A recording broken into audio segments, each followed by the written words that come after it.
दुनिया की हर बड़ी एम्पायर एक दिन मिट्टी में मिल जाती है। ये एक ऐसी हकीकत है जिससे कोई इनकार नहीं कर सकता, चाहे वो रोमन एम्पायर हो जिसने 1000 साल तक हुकूमत की, या ऑटोमन एम्पायर जिसका राज 3 कॉन्टिनेंट्स पर फैला था। लेकिन क्या आप जानते हैं कि हर सुपर पावर के गिरने का एक खास पैटर्न होता है, एक ऐसी मैथमेटिकल स्क्रिप्ट जो पिछले 500 सालों से रिपीट हो रही है। 1590 में स्पेन दुनिया का सबसे अमीर देश था। 1914 में ब्रिटिश एम्पायर का सूरज कभी नहीं डूबता था, और 1991 में सोवियत यूनियन एक अजीम न्यूक्लियर ताकत थी। मगर आज ये सब इतिहास के पन्नों में दफन हो चुके हैं। सवाल ये है कि क्या आज का अमेरिका भी उसी रास्ते पर निकल चुका है? हैरानी की बात यह है कि अमेरिका उस तबाही के 7 में से 5 स्टेजेस पहले ही मुकम्मल कर चुका है। सीक्वेंस लॉक हो चुका है और वक्त तेजी से हाथ से निकल रहा है। इतिहास के पन्ने पलट कर देखें तो रोम के एलिट्स पीकॉक टंग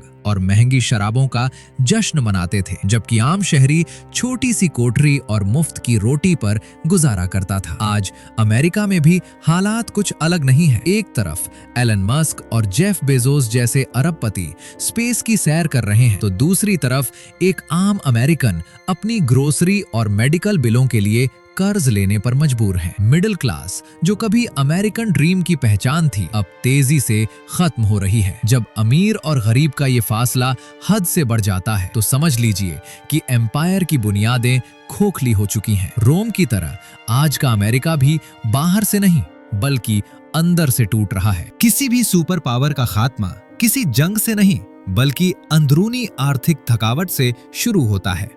इस पैटर्न का स्टेज 1 है military over extension. Spain, Britain और यूएसएसआर की तरह आज अमेरिका भी अपनी हैसियत से ज्यादा फैल चुका है। 80 मुल्कों में 750 से ज्यादा मिलिट्री बेसेस और $850 बिलियन का डिफेंस बजट। ये वो बोझ है जो अब उनसे उठाया नहीं जा रहा। स्टेज 2 है करेंसी डिबेसमेंट। जब खर्चे हद से बढ़ जाते हैं तो हुकूमत नए पैसे छापना शुरू कर देती है। पिछले कुछ सालों में अमेरिका ने $6 ट्रिलियन से ज्यादा प्रिंट किए हैं। याद रखें, जब पैसा कागज की तरह छापा जाता है तो उसकी कदर मिट्टी में मिल जाती है। स्टेज 3 में शुरू होता है द डेट स्पाइरल। अमेरिका अब $36 ट्रिलियन का मकरूज है। हालत यह है कि पुराना कर्ज चुकाने के लिए नया कर्ज लेना पड़ रहा है। सिर्फ इस कर्ज का ब्याज अब उनके डिफेंस बजट से भी बढ़ चुका है। स्टेज 4 है loss of productive capacity. America ने अब चीजें बनाना छोड़ दी हैं। वो सिर्फ कंज्यूम करता है, प्रोड्यूस नहीं। मेडिसिन से लेकर इलेक्ट्रॉनिक्स तक वो हर चीज के लिए चीन और दूसरे मुल्कों पर डिपेंड है। और अब अमेरिका स्टेज 5 पर खड़ा है सोशल डिके, जहां सड़कें और पुल टूट रहे हैं, होमलेसनेस बढ़ रही है और लोग अपने ही निजाम और इंस्टीट्यूशंस पर भरोसा खो चुके हैं। जब अंदर से मुल्क टूटने लगे तो बाहर की दीवारें ज्यादा देर खड़ी नहीं रह सकती। सुपर पावर सिर्फ हथियारों से नहीं बनती बल्कि सॉफ्ट पावर से बनती है, यानी दुनिया को ये यकीन दिलाना कि आपका निजाम बेहतर है। अमेरिका ने दशकों तक म्यूजिक, हॉलीवुड और फ्रीडम के नाम पर दुनिया पर राज किया, लेकिन अब ये इल्यूजन टूट रहा है। जब दुनिया ने गाजा में मासूमों पर होते हुए मजालिम और उन पर अमेरिका की खामोशी और फंडिंग देखी तो बचा कुचा मॉरल अथॉरिटी का जनाजा निकल गया। अब दुनिया अमेरिका को इंसाफ का आलम बरदार नहीं बल्कि एक मुनाफिक ताकत के तौर पर देखती है। यूक्रेन से लेकर मिडिल ईस्ट तक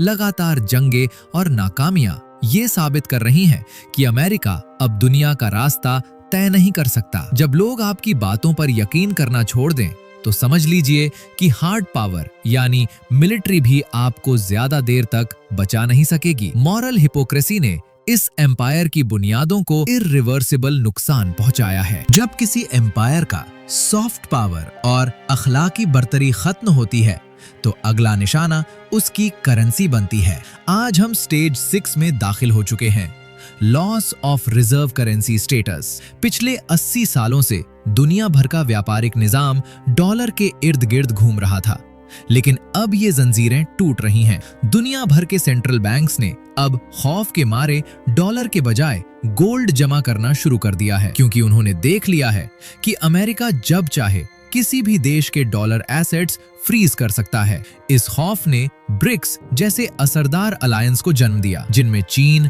रूस और भारत जैसी बड़ी ताकतें शामिल हैं। ये देश अब डॉलर के मुकाबले में अपना नया पेमेंट सिस्टम और करेंसी तैयार कर रहे हैं। सबसे बड़ा झटका तब लगा जब सऊदी अरब ने, जो 50 सालों से सिर्फ डॉलर में तेल बेच रहा था, अब दूसरी करेंसीज को कबूल करने का ऐलान किया। ये सिर्फ आर्थिक तब्दीली नहीं है, बल्कि ये अमेरिका की उस एग्जॉर्बिटेंट प्रिविलेज का खात्मा है जिसके जरिए वो मुफ्त में दुनिया पर राज करता था। जब ये ट्रिलियंस ऑफ डॉलर्स दुनिया भर से वापस अमेरिका लौटेंगे और कोई उन्हें होल्ड नहीं करना चाहेगा, तो वहां ऐसी इन्फ्लेशन और तबाही आएगी जिसका उन्होंने कभी ख्वाब में भी नहीं सोचा था। ग्लोबल पावर का केंद्र बदल चुका है और डॉलर की बादशाहत अब आखिरी सांसें ले रही है। बहुत से लोगों को लगता है कि अमेरिका इतनी बड़ी ताकत है कि ये रातों रात कैसे खत्म हो सकता है, मगर इतिहास के पास इसका एक खौफनाक जवाब है। Soviet union. 1980 के दशक तक यूएसएसआर एक अजीम न्यूक्लियर सुपर पावर था,